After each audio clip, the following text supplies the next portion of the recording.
Hello दोस्तों, last chapter ਦੇ ਵਿੱਚ ਆਪਾਂ ਭਿੰਨਾਂ ਬਾਰੇ ਗੱਲ ਕੀਤੀ ਸੀ, ਫ੍ਰੈਕਸ਼ਨਸ ਬਾਰੇ ਗੱਲ ਕੀਤੀ ਸੀ, ਬੜੀਆਂ ਟਾਈਪਸ ਕੀਤੀਆਂ ਸੀ 2/3 5/8 17/4 ਬੜੀਆਂ ਟਾਈਪਸ ਬਾਰੇ ਡਿਸਕਸ ਕੀਤਾ ਸੀ।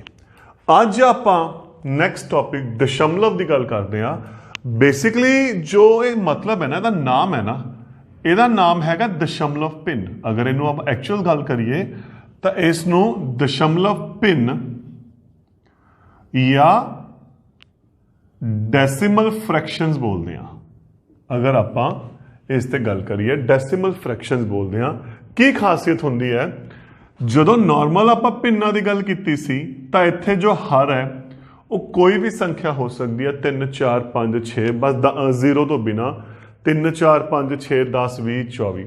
ਲੇਕਿਨ ਜਦੋਂ ਆਪਾਂ ਦਸ਼ਮਲਵ ਭਿੰਨ ਦੀ ਗੱਲ ਕਰਾਂਗੇ ਤਾਂ ਜਿਹੜਾ ਹਰ ਹੈ ਉਹ 10 100 1000 ਇਹ ਹੁੰਦਾ।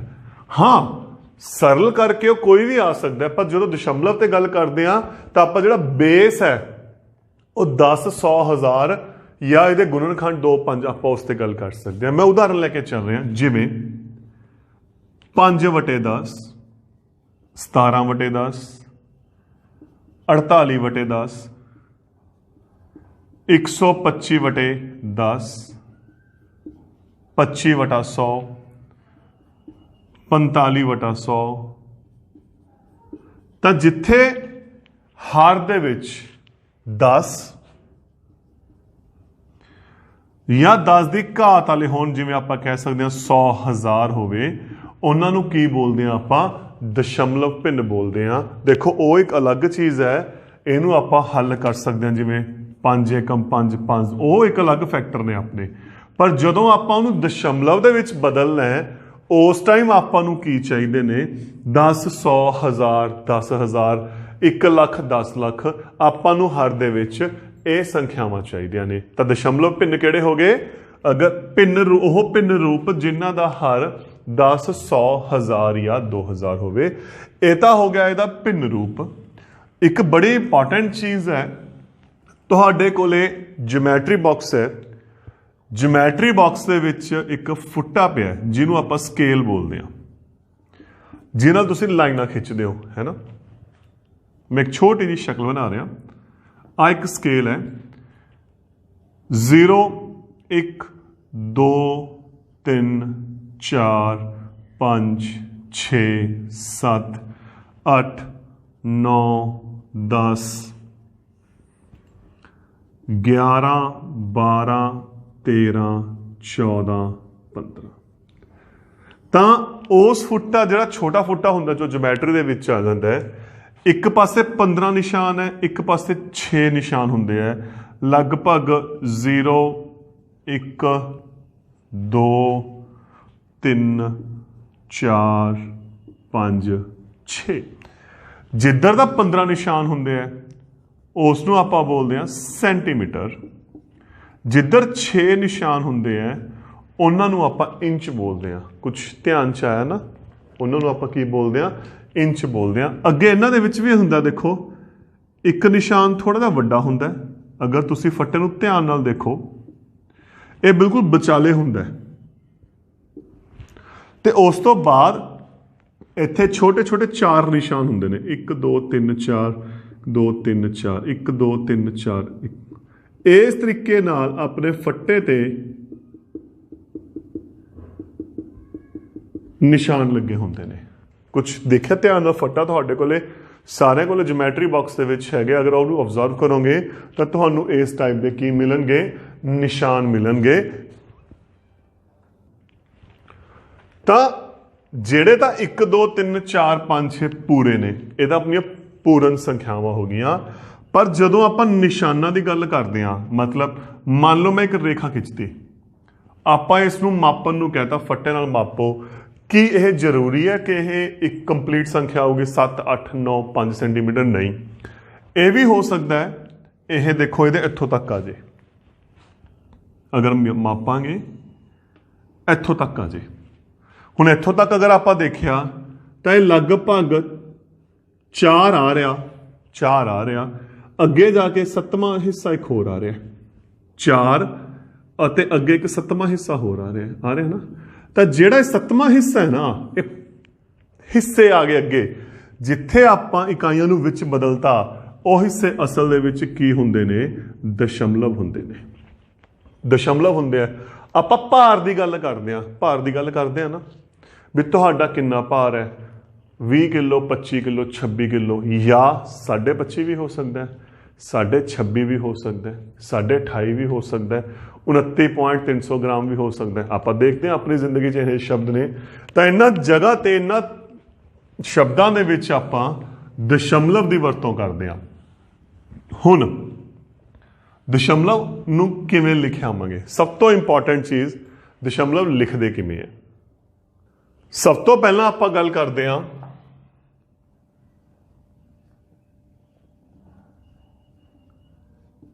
ਦਸਵੇਂ ਹਿੱਸੇ ਦੀ, 10th ਪਾਰਟ ਦੀ। ਇਹਦਾ ਮਤਲਬ ਕੀ ਹੈ? 10ਵਾਂ ਹਿੱਸਾ, 10th ਪਾਰਟ। ਇੱਕ ਇਕਾਈ ਨੂੰ ਜਦੋਂ 10 ਬਰਾਬਰ ਹਿੱਸਿਆਂ ਵਿੱਚ ਵੰਡਿਆ ਜਾਂਦਾ ਹੈ, ਉਦਾਹਰਨ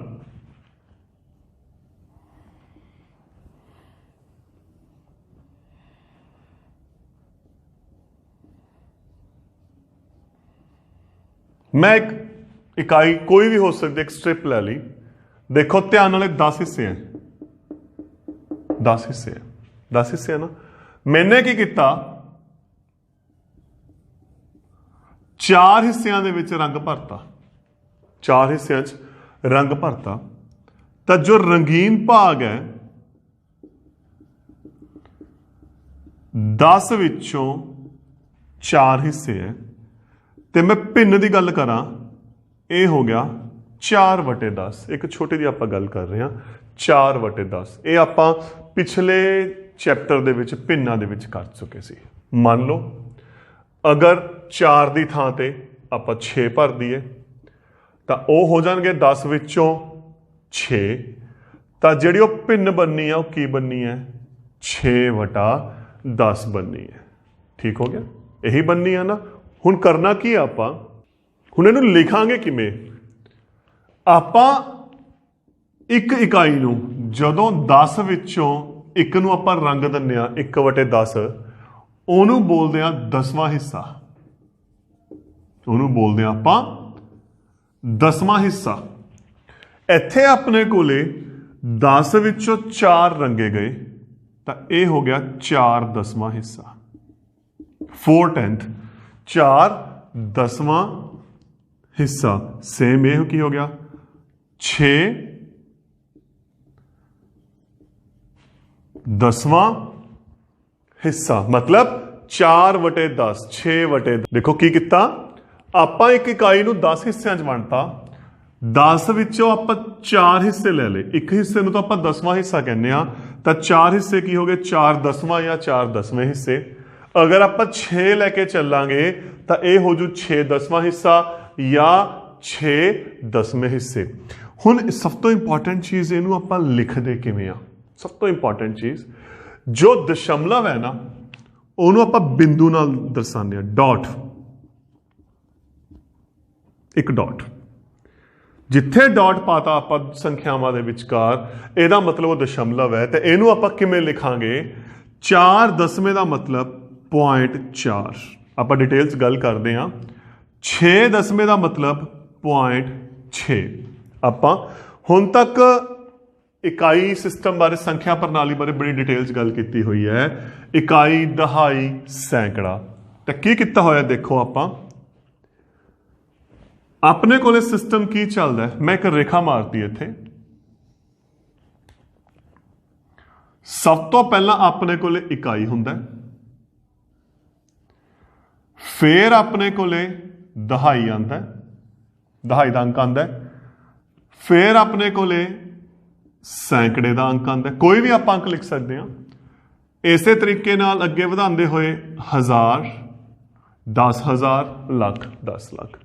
ਇਹ ਸਿਸਟਮ ਸੀ ਇਕਾਈ ਤੋਂ ਸ਼ੁਰੂ ਹੋ ਰਿਹਾ ਸੀ। ਹੁਣ ਜਿਹੜਾ ਆਪਣੇ ਕੋਲ ਸਿਸਟਮ ਚੱਲ ਰਿਹਾ, ਦੇਖੋ ਹੁਣ ਤੱਕ ਆਪਾਂ ਗੱਲ ਕਰਦੇ ਸੀ ਇਹਨਾਂ ਦੀ 415 2456 123, ਆਪਾਂ ਇਹ ਗੱਲਾਂ ਕਰਦੇ ਸੀ। ਇਕਾਈ ਦਹਾਈ ਸੈਂਕੜਾ, ਇਕਾਈ ਦਹਾਈ ਸੈਂਕੜਾ ਹਜ਼ਾਰ, ਇਕਾਈ ਦਹਾਈ ਸੈਂਕੜਾ। मतलब ਆਪਾਂ ਜੋ ਇਧਰਲਾ ਸੱਜੇ ਪਾਸੇ ਦਾ ਪਹਿਲਾ ਅੰਕ ਹੈ, ਸੰਖਿਆ ਦਾ ਅਖੀਰਲਾ ਅੰਕ ਹੈ, ਉਹਨੂੰ ਆਪਾਂ ਇਕਾਈ ਲੈ ਕੇ ਚੱਲਦੇ ਸੀ। ਹੁਣ ਆਪਣੇ ਕੋਲ ਕੀ ਆ ਗਿਆ? ਇਸੇ ਸੰਖਿਆ ਨੂੰ ਲੈ ਕੇ ਚੱਲ ਰਿਹਾ।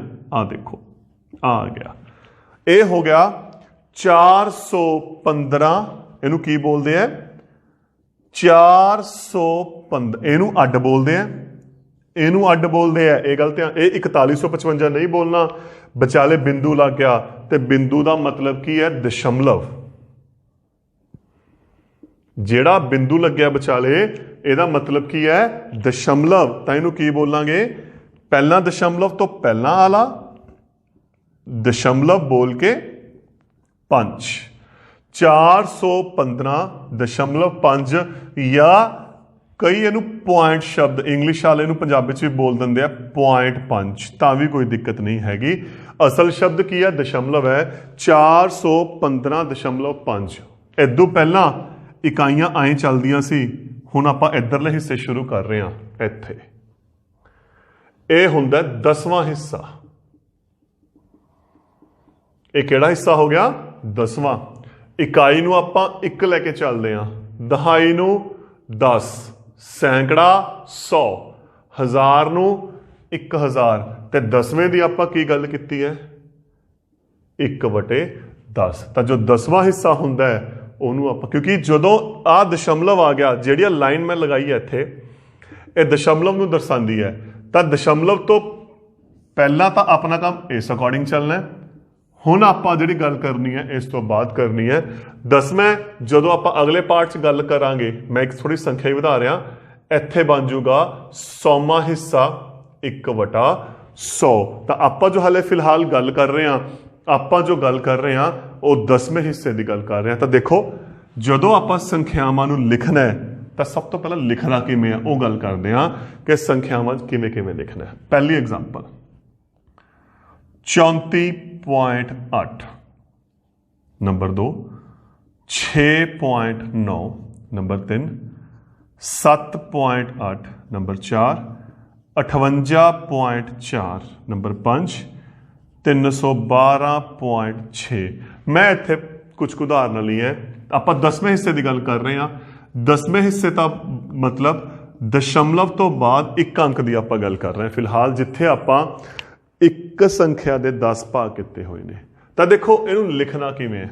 ਅਗਰ ਆਪਾਂ ਗੱਲ ਕਰੀਏ, ਆ ਜਿਹੜੀ ਲਾਈਨ ਹੈ, ਇੱਕ ਲਾਈਨ ਮਾਰਤੀ ਵਿੱਚ ਮੈਂ, ਇਹ ਲਾਈਨ ਆਪਣੀ ਦਸ਼ਮਲਵ ਨੂੰ ਦਰਸਾਉਂਦੀ ਹੈ।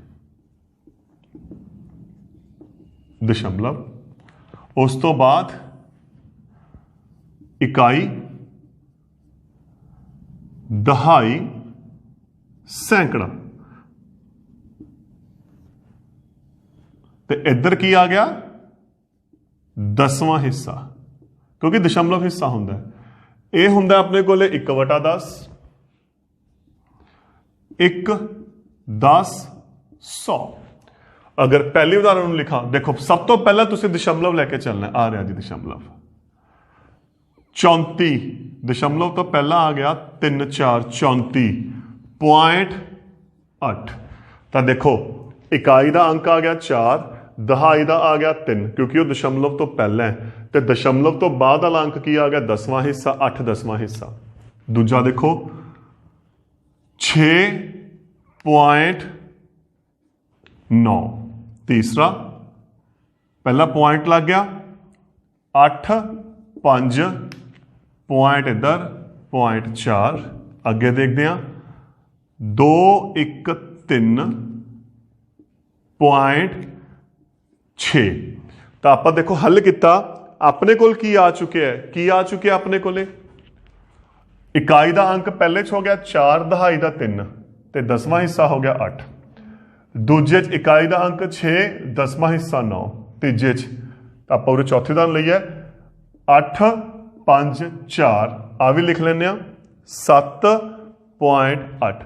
ਤਾਂ ਦਸ਼ਮਲਵ ਤੋਂ ਪਹਿਲਾਂ ਜਿਹੜੇ ਚੱਲਦੇ ਨੇ ਉਹ ਇਕਾਈ ਦੇ ਅੰਕ ਚੱਲਦੇ ਨੇ, ਦਸ਼ਮਲਵ ਦੇ ਸੱਜੇ ਪਾਸੇ ਜਿਹੜੇ ਚੱਲਦੇ ਨੇ ਉਹ ਹਿੱਸੇ ਚੱਲਦੇ ਨੇ, ਦਸਵਾਂ ਹਿੱਸਾ, ਸੌਵਾਂ ਹਿੱਸਾ, ਜਿਹੜੇ ਆਪਾਂ ਅੱਗੇ ਡਿਟੇਲ 'ਚ ਗੱਲ ਕਰਾਂਗੇ। ਇਹ ਤਾਂ ਹੋ ਗਿਆ ਆਪਣਾ ਇਕਾਈ ਟੇਬਲ। ਹੁਣ ਇਹਨੂੰ ਬੋਲਣਾ ਕਿਵੇਂ ਹੈ, ਲਿਖਣਾ ਕਿਵੇਂ ਹੈ, ਇਹ ਬੜੀਆਂ ਚੀਜ਼ਾਂ ਨੇ ਆਪਣੀਆਂ। ਜਿਵੇਂ ਆਪਾਂ ਉੱਥੇ ਪਹਿਲਾਂ ਸ਼ਬਦ ਲਿਖਿਆ ਸੀ, ਪਹਿਲੇ ਉਦਾਹਰਨ 8.7, ਇਹਨੂੰ ਆਪਾਂ ਕੀ ਲਿਖ ਸਕਦੇ ਹਾਂ? 8 ਅਤੇ 7 ਦਸਵੇਂ, ਜਾਂ ਤਾਂ ਆਪਾਂ ਇਹ ਲਿਖ ਸਕਦੇ ਹਾਂ ਜਾਂ 8.7 ਲਿਖ ਸਕਦੇ ਹਾਂ। ਇਹ ਬੜੀ ਇੰਪੋਰਟੈਂਟ ਚੀਜ਼ ਦਾ ਧਿਆਨ ਰੱਖਣਾ। ਦੇਖੋ 8 ਜਦੋਂ ਦਸਵੇਂ ਪੈ ਗਿਆ ਉਦੋਂ ਪੁਆਇੰਟ ਲਾਉਣ ਦੀ, ਦਸ਼ਮਲਵ ਲਿਖਣ ਦੀ ਲੋੜ ਨਹੀਂ, ਤੇ 7 ਦਸਵੇਂ ਦਾ ਆਟੋਮੈਟਿਕਲੀ ਮਤਲਬ ਕੀ ਹੋ ਗਿਆ? 7/10। 8 ਇਹ ਬਿਲਕੁਲ ਇਹਦੇ ਅਕੋਰਡਿੰਗ 8 ਪੁਆਇੰਟ ਦਾ ਮਤਲਬ ਦਸ਼ਮਲਵ, ਫਿਰ ਆ ਗਿਆ 7। ਤਾਂ ਦੋਨੋਂ ਭਾਸ਼ਾਵਾਂ ਨੇ ਇੱਥੇ, ਤੁਸੀਂ ਦੋਹਾਂ ਭਾਸ਼ਾਵਾਂ 'ਚ ਲਿਖ ਸਕਦੇ ਹੋ। 9.4 ਕੀ ਲਿਖ ਸਕਦੇ ਹਾਂ? 9 ਅਤੇ 4 ਦਸਵੇਂ, ਜਾਂ 9.4। ਸੇਮ 12.5 ਕੀ ਲਿਖ ਸਕਦੇ ਹਾਂ ਆਪਾਂ?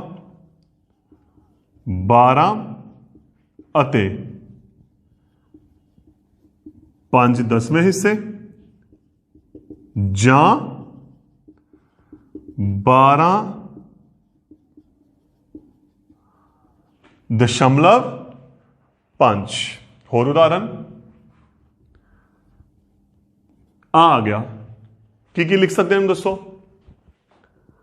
30 ਅਤੇ 7 ਦਸਵੇਂ, ਜਾਂ 30.7। ਇਹ ਇਹਨਾਂ ਦੇ ਲਿਖਣ ਦਾ ਤਰੀਕਾ ਹੈ। ਹੁਣ ਆਪਾਂ ਇਹਨੂੰ ਲਿਖ ਰਹੇ ਹਾਂ, ਕਿਵੇਂ ਲਿਖਾਂਗੇ? ਜਦੋਂ ਵੀ ਲਿਖਣਾ, ਦੇਖੋ ਮੈਂ ਤੁਹਾਨੂੰ ਇੱਕੋ ਹੀ ਗੱਲ ਕਹੀ ਹੈ, ਇਹਨੂੰ ਅੱਡ ਲਿਖਣਾ ਹੈ, ਇਹਨੂੰ ਅੱਡ ਬੋਲਣਾ। 125 125, ਇਹ ਤਾਂ ਕਲੀਅਰ ਹੋ ਗਿਆ। ਹੁਣ ਜਿਹੜਾ ਆ ਰਹਿ ਗਿਆ ਪਿੱਛੇ ਕੀ ਬਚ ਗਿਆ ਆਪਣੇ ਕੋਲੇ? ਆ ਬਚ ਗਿਆ। ਜਾਂ ਤਾਂ ਇਹਨੂੰ ਲਿਖੋ ਸਿੱਧਾ ਅਤੇ 4 ਦਸਵੇਂ, ਤਾਂ ਵੀ ਕੋਈ ਗੱਲ ਨਹੀਂ, ਜਾਂ 125 ਤਾਂ ਉਵੇਂ ਦਾ ਉਵੇਂ ਆ ਗਿਆ, ਦਸ਼ਮਲਵ 4 ਚਾਹੇ ਤੁਸੀਂ ਐਂ ਲਿਖ ਦਿਓ। ਤਾਂ ਇਹ ਤੁਹਾਡੇ ਤੇ ਹੈ, ਤੁਸੀਂ ਇਹਨੂੰ ਕਿਵੇਂ ਲਿਖ ਸਕਦੇ ਹੋ ਜਾਂ ਬੋਲ ਸਕਦੇ ਹੋ, ਇਹ ਤੁਹਾਡੇ ਬੋਲਣ ਤੇ ਹੈ। ਉਲਟਾ ਅਗਰ ਆਪਾਂ ਨੂੰ ਇਹਨਾਂ ਦੀ ਸ਼ਬਦਾਵਲੀ ਦਿੱਤੀ ਹੈ, ਸ਼ਬਦਾਂ 'ਚ ਲਿਖਿਆ ਹੈ, ਤੇ ਉਹਨੂੰ ਆਪਾਂ ਅੰਕਾਂ 'ਚ, ਦਸ਼ਮਲਵ ਅੰਕਾਂ 'ਚ ਲਿਖਣਾ ਹੈ। 5 ਅਤੇ 8 ਦਸਵੇਂ, ਇੱਕ ਐਗਜ਼ਾਮਪਲ ਇਹ ਲਈ।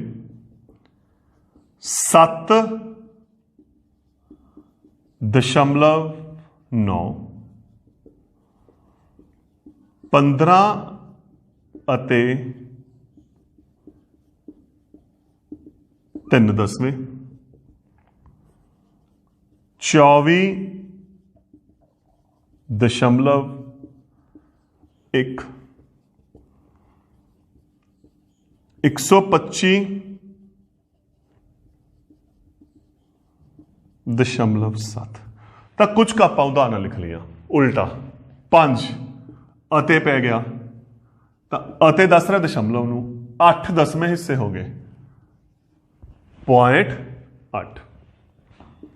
7.9, 15 ਅਤੇ 3 ਦਸਵੇਂ, 3, 24.1, 125.7। ਤਾਂ ਇਸ ਤਰੀਕੇ ਦੇ ਨਾਲ ਆਪਾਂ ਇਹਨਾਂ ਨੂੰ ਅੰਕਾਂ ਅਤੇ ਸ਼ਬਦਾਂ ਦੇ ਵਿੱਚ ਲਿਖ ਸਕਦੇ ਹਾਂ। ਹੁਣ ਸਮੱਸਿਆ ਦਸ਼ਮਲਵ ਨੂੰ ਕਿਵੇਂ ਲਿਖੀਏ? ਦੇਖੋ ਆਹ ਇੰਪੋਰਟੈਂਟ ਚੀਜ਼ ਆ ਗਈ। ਇਹ ਆਪਾਂ ਕਰ ਲਿਆ, ਉਹ ਆਪਾਂ ਕਰ ਲਿਆ। ਹੁਣ ਆਪਾਂ ਇਹਨੂੰ ਲਿਖਣਾ ਕਿਵੇਂ ਹੈ? ਵਿਸਤਾਰ ਰੂਪ ਦੇ ਵਿੱਚ, ਜਿਹੜਾ ਆਪਾਂ ਬੋਲਦੇ ਹਾਂ ਐਕਸਪੈਂਸ਼ਨ ਰੂਪ ਬੋਲਦੇ ਹਾਂ, उस रूप च लिखना है।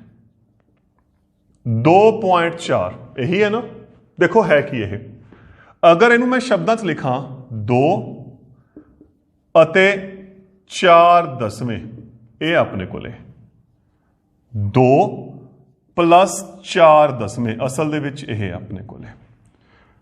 ਤੇ 4/10 ਦਾ ਕੀ ਮਤਲਬ ਹੈ? ਜਦੋਂ ਮੈਂ ਡਾਇਗਰਾਮ ਬਣਾਈ ਸੀ 4/10 ਦਾ ਮਤਲਬ ਹੋ ਗਿਆ 10 ਵਿੱਚੋਂ 4। ਇਹੀ ਆਪਾਂ ਕੀਤਾ ਸੀ ਨਾ ਜਦੋਂ ਮੈਂ ਡਾਇਗਰਾਮ ਬਣਾਈ ਸੀ। ਇੱਕ ਇਕਾਈ ਨੂੰ ਆਪਾਂ 10 ਹਿੱਸਿਆਂ 'ਚ ਵੰਡਿਆ ਸੀ ਤਾਂ 4/10 ਮਤਲਬ 10 ਵਿੱਚੋਂ 4 ਤਾਂ ਇਹ ਹੋ ਗਿਆ 4/10।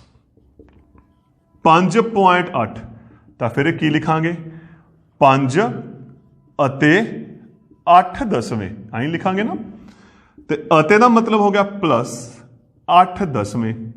ਹੁਣ 8/10 ਦਾ ਮਤਲਬ ਕੀ ਹੋ ਗਿਆ 10 ਹਿੱਸਿਆਂ ਵਿੱਚੋਂ 8 ਹਿੱਸੇ ਆਪਾਂ ਯੂਜ਼ ਕੀਤੇ ਜਾਂ ਵਰਤੇ ਨੇ ਤਾਂ 5 + 8/10। ਇਹਨੂੰ ਆਪਾਂ ਅੱਗੇ ਨਹੀਂ ਹੱਲ ਕਰਨਾ, ਇਹਦਾ ਵਿਸਤਾਰ ਰੂਪ ਆ ਗਿਆ 5 + 8/10।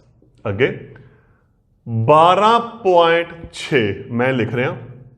ਕਿਵੇਂ ਲਿਖਾਂਗੇ ਇਹਨੂੰ 12 ਅਤੇ 6/10 12 ਪਲੱਸ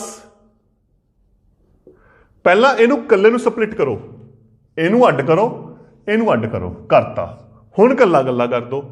12 ਨੂੰ ਆਪਾਂ ਲਿਖ ਸਕਦੇ ਹਾਂ 10 ਤੇ 2 ਜਿਵੇਂ ਆਪਾਂ ਛੋਟੀਆਂ ਕਲਾਸਾਂ 'ਚ ਕਰਦੇ ਸੀ। ਤੇ 6/10 ਦਾ ਮਤਲਬ ਕੀ ਹੋ ਗਿਆ 6/10 ਕਿੰਨਾ ਹੁੰਦਾ 10 ਵਿੱਚੋਂ 6 ਤਾਂ ਇਹ ਕਿੰਨਾ ਹੋ ਗਿਆ 6/10। ਦੁਬਾਰਾ ਦੇਖੋ 24.8 ਇਹਨੂੰ ਅੱਡ ਲਿਖੋ 24 ਅਤੇ 0.8 ਨੂੰ ਅੱਡ ਲਿਖਿਆ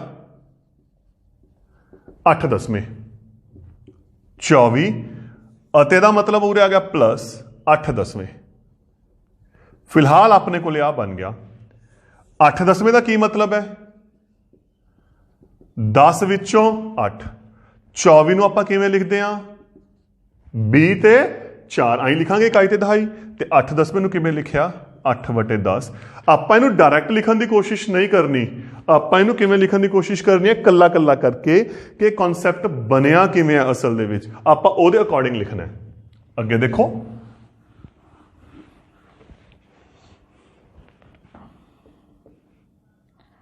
50.3 ਕੀ ਲਿਖਾਂਗੇ ਫਿਰ ਆਪਾਂ 50 ਅਤੇ 3/10 50 ਉਵੇਂ ਦਾ ਉਵੇਂ। ਹੁਣ 3/10 ਦਾ ਕੀ ਮਤਲਬ ਹੋ ਗਿਆ 10 ਵਿੱਚੋਂ 3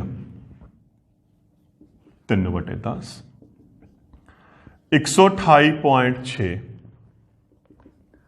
128 ਅਤੇ 6/10 128 ਅਤੇ ਪਲੱਸ 6/10 ਹੋ ਗਏ 10 ਵਿੱਚੋਂ 6 6/10। ਤੇ 128 ਕਿਵੇਂ ਲਿਖਦੇ ਹਾਂ ਆਪਾਂ ਪਹਿਲਾਂ 100 ਫਿਰ 20 ਫਿਰ 8 ਕਿਉਂਕਿ ਇਹ ਆਪਾਂ 6ਵੀਂ ਚੌਥੀ ਕਲਾਸ ਤੋਂ ਕਰਦੇ ਆ ਰਹੇ ਹਾਂ। ਤਾਂ ਇਹ ਹੋ ਗਿਆ ਇਹਦਾ ਦਸ਼ਮਲਵ ਰੂਪ, ਦਸ਼ਮਲਵ ਵਿਸਤਾਰ ਰੂਪ ਜਿਸ ਤੇ ਆਪਾਂ ਗੱਲ ਕਰਨੀ ਹੈ।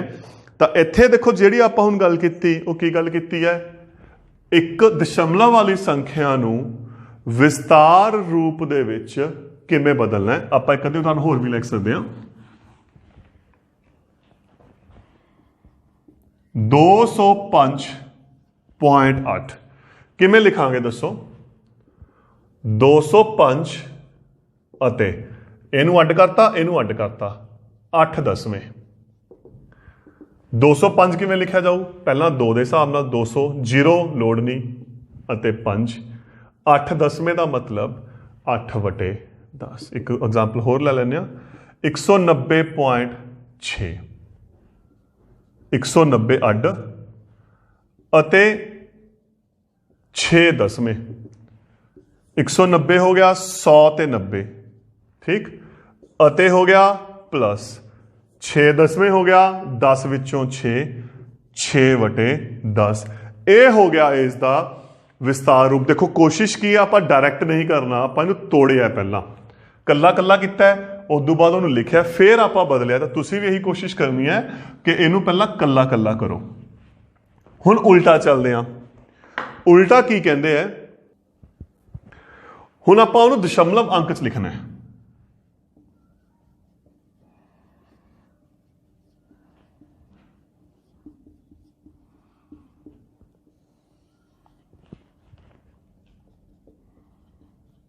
ਪੰਜ ਵਟੇ 10 ਆਪਾਂ ਗੱਲ ਕੀਤੀ ਸੀ ਸਟਾਰਟਿੰਗ 'ਚ।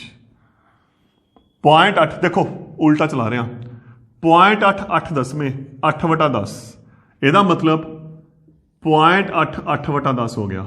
ਇੱਧਰ ਚੱਲੇ ਸੀ ਤਾਂ ਫਿਰ 8 ਵਟਾ 10 ਕੀ ਹੋ ਗਿਆ 0.8, ਕਿਉਂਕਿ ਇਹ ਹੋ ਗਏ 5 ਦਸਵੇਂ ਹਿੱਸੇ, ਤਾਂ ਫਿਰ ਇਹ ਕਿੰਨਾ ਹੋ ਗਿਆ 0.5। 3 ਵਟਾ 10 3 ਦਸਵੇਂ ਹਿੱਸੇ ਕਿੰਨਾ ਹੋ ਗਿਆ 0.3। 4 ਵਟਾ 10 4 ਦਸਵੇਂ ਹਿੱਸੇ 0.4। ਕਿਤਾਬਾਂ 'ਚ ਕੀ ਹੋ ਸਕਦਾ, ਕਈ ਵਾਰੀ ਇਹਨਾਂ ਦੀ ਜਗ੍ਹਾ ਤੇ ਉਹ 0.5 ਵੀ ਲਿਖ ਸਕਦੇ ਆ, ਕਿਉਂਕਿ ਦਸ਼ਮਲਵ ਤੋਂ ਪਹਿਲਾਂ ਅਗਰ 0 ਲਿਖ ਦਾਂਗੇ ਉਹਦੇ ਨਾਲ ਕੋਈ ਫਰਕ ਨਹੀਂ ਪੈਂਦਾ। ਤਾਂ ਹੋ ਸਕਦਾ ਹੈ ਤੁਹਾਨੂੰ ਕਿਤਾਬਾਂ 'ਚ ਐਂ ਵੀ ਲਿਖਿਆ ਜਾਵੇ, ਤਾਂ ਇੱਕੋ ਗੱਲ ਹੈ 0.4 ਵੀ ਹੋ ਸਕਦਾ ਹੈ, ਉਹ 0.4 ਵੀ ਹੋ ਸਕਦਾ ਹੈ, ਕਿਉਂਕਿ ਦਸ਼ਮਲਵ ਦੇ ਵਿੱਚ ਅੱਗੇ 0 ਲਾਉਣ ਦੇ ਨਾਲ ਕੋਈ ਫਰਕ ਨਹੀਂ ਪੈਂਦਾ। ਇਹ ਕਨਸੈਪਟ ਕੀ ਹੈ ਹੁਣ ਦੇਖੋ ਧਿਆਨ ਨਾਲ, ਮੈਂ ਹੁਣ ਡਿਟੇਲਸ ਕਰ 13 ਵਟੇ 10 ਇਹਨੂੰ ਕਿਵੇਂ ਲਿਖਣਾ ਹੈ। ਓਬਵੀਅਸਲੀ ਅਗਰ ਤੁਸੀਂ ਇਸ ਹਿਸਾਬ ਨਾਲ ਲਿਖੋਗੇ, ਤੁਸੀਂ ਕੀ ਲਿਖੋਗੇ 13 ਦਸਵੇਂ 1.13, ਨਹੀਂ, ਇਹ ਕਿਵੇਂ ਲਿਖਣਾ ਹੈ, ਸਿੱਧਾ ਤਰੀਕਾ ਦੱਸਦਾ। ਕਿੰਨੀਆਂ ਜ਼ੀਰੋਆਂ ਨੇ, 1 0 ਹੈ, 1 0 ਹੈ, 1 0 ਹੈ ਨਾ, ਤਾਂ ਪਿੱਛੋਂ ਦੇਖੋ ਧਿਆਨ ਨਾਲ, ਮੈਨੇ 0 ਖਤਮ ਕਰਤੀ ਇੱਥੋਂ, 1 0 ਪਿੱਛੋਂ 1 ਅੰਕ ਛੱਡ ਕੇ ਲਾ ਦੋ ਦਸ਼ਮਲਵ। ਨੀਚੇ 1 ਦੀ ਕੋਈ ਕੀਮਤ ਨਹੀਂ ਹੁੰਦੀ, ਕਿਉਂਕਿ ਅਗਰ ਭਿੰਨ ਦੇ ਵਿੱਚ 1 ਹੈਗੀ ਹੈ ਨੀਚੇ ਤਾਂ ਉਹਨੂੰ ਆਪਾਂ ਖਤਮ ਕਰ ਸਕਦੇ ਹਾਂ। ਤਾਂ ਇਹ ਆਨਸਰ ਹੋ ਗਿਆ 1/3। ਦੇਖੋ ਦੁਬਾਰਾ ਦੇਖੋ ਧਿਆਨ ਨਾਲ, ਬੜੀ ਇੰਪੋਰਟੈਂਟ ਚੀਜ਼ ਹੈ ਜਿਹੜੀ ਸਮਝਣੀ ਆ ਹੁਣ ਤੁਸੀਂ। 25 ਵਟਾ 10 ਕਿੰਨੀਆਂ ਜ਼ੀਰੋਆਂ ਨੇ, 1 1 0 ਹੈ ਨਾ, ਨੀਚੋਂ 0 ਖਤਮ ਕਰਤੀ, ਇਧਰੋਂ ਜਿਹੜੀ ਨੀਚੋਂ 0 ਖਤਮ ਕੀਤੀ ਇਧਰੋਂ 1 ਅੰਕ ਛੱਡਤਾ, ਕਿੱਥੇ ਆ ਗਏ ਆਪਾਂ, ਇੱਥੇ ਆ ਗਏ, ਇੱਥੇ ਆ ਗਏ।